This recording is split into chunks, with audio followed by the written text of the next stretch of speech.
I'm Dr. Aaron Harris, and this video is about the shocking truth of living paycheck to paycheck. And if you watch this video till the end, then you'll learn how to break the paycheck to paycheck cycle. For me personally, growing up, the paycheck to paycheck cycle was real. I remember at the first of the month, the air smelled fresher, like the grass looked greener. It seemed like the sky was sunnier because the first of the month meant a lot of people were getting their paychecks, whether they were on some form of government assistance or they got paid once a month or bi-monthly. The first of the month was when people knew that paychecks were coming in. I remember listening to the local 106.1 KMEL radio station over in the Bay Area, and every first of the month they would play that Bone Thugs and Harmony songs, "It's the First of the Month."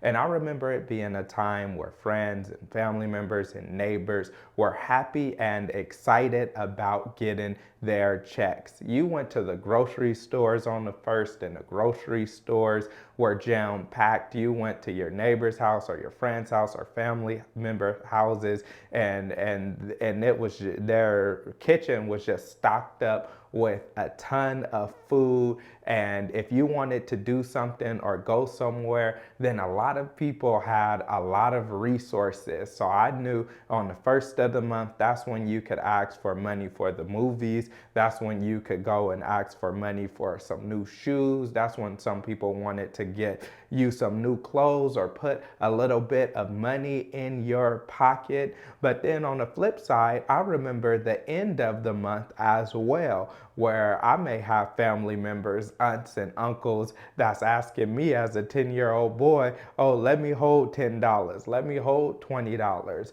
Why? Because they did not have any money left over. And so I grew up seeing this paycheck to paycheck cycle. I grew up in an impoverished environment, but it's just not those who are in poverty that are living paycheck to paycheck, but most people in the middle class are paycheck to paycheck as well.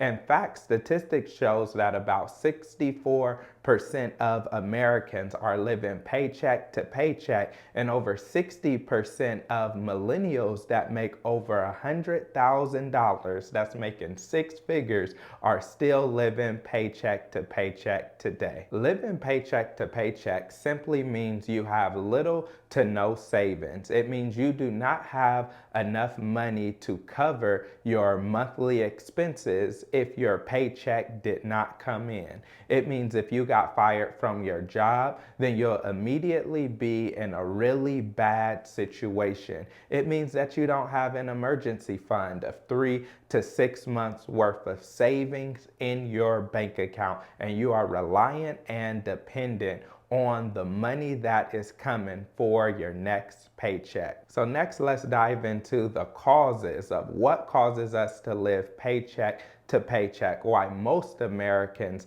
are paycheck to paycheck. And the first thing that we could look at is the rising cost of living. It is expensive to live here in America. Inflation has been running crazy, which is making prices for everything go up really high. Gas prices are high. Housing prices are high. Automobile expenses are high. If you want to buy a new car, groceries are high, eggs are high, milk is high. And so when you look at it, there are rising expenses that make it very expensive to live. And in fact, what's happening is the cost of living is outpacing wages, meaning it's getting more and more expensive to live, but our wages are not going up at the same rate that the cost of living is going up. So the second reason why people are living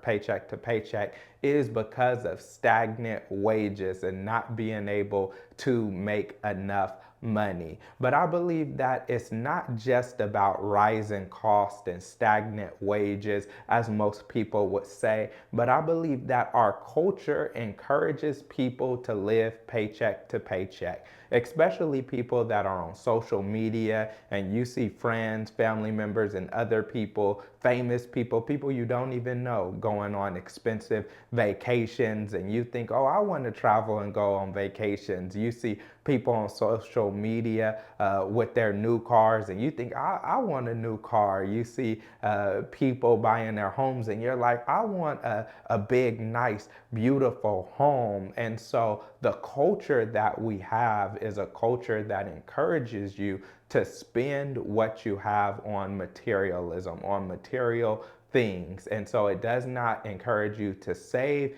and invest. So we really need to look at the cultural implications and what that has on our spending habits that keeps us living paycheck to paycheck. And this is why many people making six figures, over 60% of millennials making six figures, are still living paycheck to paycheck. And then another cause is just lack of financial knowledge. People don't know. Just like I said, I grew up where people lived paycheck to paycheck. That was the cultural norm. That's what people did. And it wasn't until I got older and an adult till I figured out that there was a different way and that you shouldn't be living paycheck to paycheck. So some people don't have the knowledge, and then some people lack financial wisdom. Having the knowledge is to know what to do, and then having the wisdom is to actually do what you know is best to do. So when you lack financial wisdom, it means you don't put into practice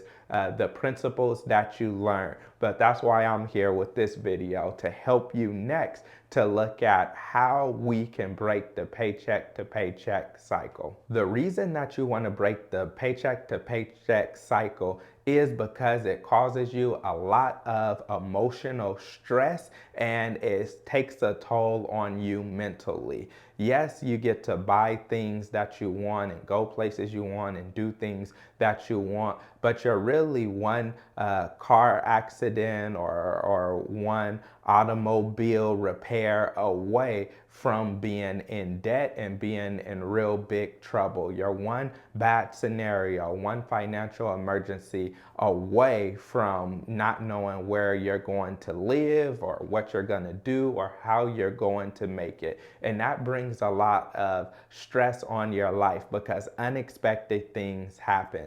As a pastor, as a Christian, I would go throughout life living paycheck to paycheck, and when things got rough or there was a financial emergency, I would pray to God and God would get me out of it, and I would say, ooh, look what the Lord did. But now I have become wiser and I realize that I do not need to put the Lord my God to the test and pray every time I get into a bad financial situation, but instead I need to learn how to save and invest. So living paycheck to paycheck is really a form of financial bondage. It stops you from living financially free. It stops you from doing the things that you want to do financially. It stops you from saving. It stops you from investing and benefiting from that compound interest. And it stops you from living the life that you want to live. And it enslaves you to your job, to your salary, to that paycheck. So you can't retire when you want to retire. You can't go where you want to go. You can't do what you want to do. So I'm here so that you can be set free from this financial bondage. Now the part you've been waiting for, the strategies that we can dive into to help you break the paycheck to paycheck cycle. And the first thing that you have to do is change your mentality. If you want to change something, the first thing that you have to realize is that there is a problem. Just like people in NA and AA, the first thing they have to do is admit that they have a problem. If you're living paycheck to paycheck, instead of blaming wages, blaming the system, blaming inflation, and blaming everything that you can't control, instead what you should have is a mindset of what you can control. So realize that first there is a problem and that you need to make a change and do something different. After you do that, the next thing you need to do is you need to save, save, save. So when you look at it, the main reason that people are living paycheck to paycheck is because they are not saving money. So at the beginning of the month or whenever you get paid, one of the first things that you need to do is make sure you are saving your income. And a lot of people are not able to get ahead just because they are not taking that principle of saving seriously, and instead what they're doing is they're going off and they're spending everything that they have. But I don't want you to do that. I want you to place more importance on saving than you do on spending and even on certain experiences. The reason is because once you're good at saving, then you could take some of the money that you saved and you can start investing it. And as you invest the money that you save, you can benefit from compound interest. Your money can grow exponentially. Then you'll have money in the future to actually do what it is that you have, that you want to do, that you envision for yourself in your financial future. After you change your mentality, then it's good to have the knowledge, because it's one thing to know that you should change, and then it's another thing to know the changes that you should actually make. So you should read books, look at YouTube channels, and do whatever you can so that you can get financial literacy and financial knowledge. A great place to start is my book, Make Money Make Sense, and you can find that on Amazon. You can buy it today and they'll ship it to you probably by tomorrow if you have Amazon Prime. But whatever financial books you could get your hands on, you should go and purchase those so that you can gain more knowledge and actually know what it is that you should do. And you should also listen to YouTube channels like my channel. I have videos on this channel which are about all type of things considering financial literacy. You can find other YouTube channels, you can find podcasts, but whatever you do, you need to make sure that you're getting that financial literacy and that financial knowledge. And then you can talk to financial experts as well. But you have to be careful because financial experts usually charge, and some of them are better than others. So if you go in without having any financial literacy or knowledge, people will take advantage of you. They'll charge you extra money. They'll point you in the wrong direction, and you won't have a clue of what's going on. That's why it's good to become knowledgeable, to learn as much as you can, read as much as you can, study as much as you can, listen as much as you can. So then when someone presents an opportunity, you know how to evaluate whether or not that's a good opportunity and you're not being taken advantage of. Some practical steps that you can take right now to stop living paycheck to paycheck is first to create your financial vision to see what are your goals, what is it that you want to do in the future, where is it that you see yourself. Then you set SMART goals so that you can achieve that vision. SMART goals are goals that are specific, they're measurable, they're attainable, they are relevant, and they are time bound, meaning you're saying, I want to save $12,000 within the next 12 months. That is a SMART goal. And then after you have your goals, you have to have your strategy, which is your budget. It's your checks and balances of where are you gonna cut spending? How are you going to increase your income? How are you going to decrease your expenses? And how are you going to actually save that $1,000 a month over the next 12 months to get that $12,000 that you